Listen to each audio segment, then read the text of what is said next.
നോക്കിയേ, എന്തൊരു ശാന്തത, എന്തൊരു നിശബ്ദത. കഴിഞ്ഞ ദിവസങ്ങളിലൊക്കെ എന്തായിരുന്നു കോലാഹലം. എന്നാലും ആ മനുഷ്യനോട് ഇത്രയും ക്രൂരത കാണിക്കണ്ടായിരുന്നു. ആരും കേൾക്കണ്ട കേട്ടോ, നിന്നെ പിടിച്ചകത്താകും. അല്ല, ബറബാസിനെ മോചിപ്പിക്കാൻ പറഞ്ഞ് മുറവിളി കൂട്ടിക്കൊണ്ട് നിന്നിരുന്നവരുടെ കൂട്ടത്തിൽ നീ ഉണ്ടായിരുന്നല്ലോ. ഇപ്പോഴെന്താണ് ഒരു മനംമാറ്റം? ഒരു സത്യം പറയാം, ഞാനേ പുരോഹിതന്മാരെയും ജനപ്രമാണികളെയും ഒക്കെ പേടിച്ചാണ് അവരുടെ കൂടെ നിന്നത്. ആ, ഇനിയിപ്പോ പറഞ്ഞിട്ടെന്താ കാര്യം? അയ്യോ, ആ കല്ലറിന് അടുത്തുകൂടെയല്ലേ നമുക്ക് പോകേണ്ടത്. പടമ്പാട് കണ്ണിപ്പടന്ന് വേഗം പോകാം നമുക്ക്. ശരിയാ, പുലിവാൽ പിടിക്കണ്ട. ഇനി എന്തെങ്കിലും സംഭവിച്ചാൽ നമ്മുടെ കയ്യിലാവും. ആരാണ്? ഞങ്ങൾ വഴിപോക്കരാണ്. അതോ ആ നസ്രായന്റെ കൂട്ടത്തിൽപ്പെട്ട ആരെങ്കിലും ആണോ? അയ്യോ, ഞങ്ങൾക്ക് അവരുമായി ഒരു ബന്ധവുമില്ല. എന്നാൽ വേഗം പോകാൻ നോക്കൂ. വീരവാദം മുഴക്കി നടന്നവൻ സ്വയം രക്ഷിക്കാനാവാതെ ചത്തു മണ്ണടിഞ്ഞു. എന്തൊക്കെയായിരുന്നു പറഞ്ഞത്? 3 ദിവസം കഴിഞ്ഞ് ഉയർത്തെഴുന്നേൽക്കും പോലും. ശിഷ്യരാണെന്നും പറഞ്ഞ് കുറെ പേർ കൂടെ നടന്നിരുന്നല്ലോ.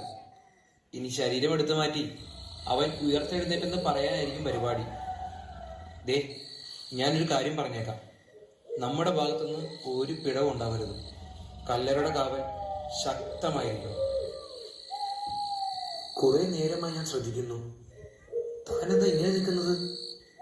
ഞാൻ പറയുന്ന എന്തെങ്കിലും താൻ കേൾക്കുന്നുണ്ടോ? എനിക്കെന്തോ പേടി തോന്നുന്നു. അവൻ പറഞ്ഞതുപോലെ എങ്ങാനും സംഭവിച്ചാലോ? എനിക്ക് ആലോചിക്കാൻ കൂടി വയ്യ. ഓ, അതാണ് കാര്യം. ഇപ്പോഴെന്താ ഇങ്ങനെ തോന്നുന്നത്? അവന്മാർ ആരെങ്കിലും വന്ന് കൈക്കൂലി തന്ന് സ്വാധീനിച്ചോ? കൈക്കൂലി വാങ്ങിയ ഒരുവൻ തൂങ്ങിച്ചെത്തിട്ട് അധിക നേരമായിട്ടില്ല.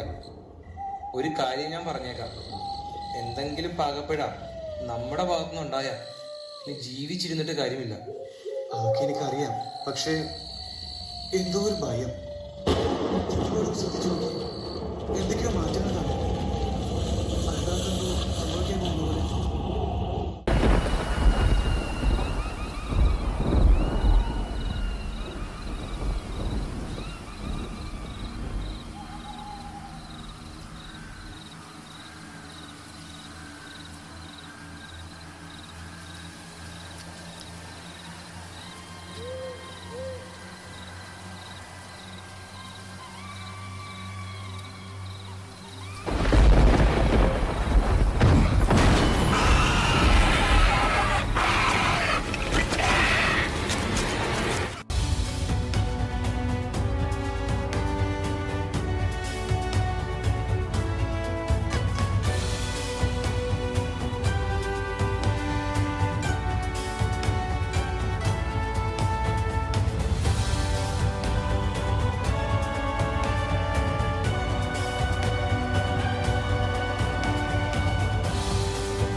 സാബത്തിനു ശേഷം ആഴ്ചയുടെ 1-ാം ദിവസം രാവിലെ മഗ്ദലേന മറിയവും മറ്റേ മറിയവും ശവകുടീരം സന്ദർശിക്കുവാൻ വന്നു.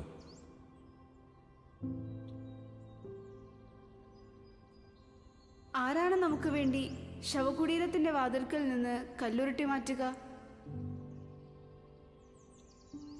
മറിയം, എന്താണോ കാണുന്നത്? ഭയപ്പെടേണ്ട, ക്രൂശിക്കപ്പെട്ട യേശുവിനെയാണ് നിങ്ങൾ അന്വേഷിക്കുന്നതെന്ന് എനിക്കറിയാം. അവൻ ഇവിടെയില്ല. താൻ അരുളി ചെയ്തതുപോലെ അവൻ ഉയർപ്പിക്കപ്പെട്ടു. അവൻ കിടന്ന സ്ഥലം വന്നു കാണുവിൻ. ഇതാ, ഇക്കാര്യം ഞാൻ നിങ്ങളോട് പറഞ്ഞിരിക്കുന്നു. വരൂ, എത്രയും വേഗം നമുക്ക് അവന്റെ ശിഷ്യന്മാരെ വിവരം അറിയിക്കാം. മറിയം, പ്രഭുവിനി, ഭയപ്പെടേണ്ട. നിങ്ങൾ ചെന്ന് എൻ്റെ സഹോദരന്മാരോട് ഗലീലയിലേക്ക് പോകണമെന്നും അവിടെ അവർ എന്നെ കാണുമെന്നും പറയുക. നിങ്ങൾക്ക് സമാധാനം.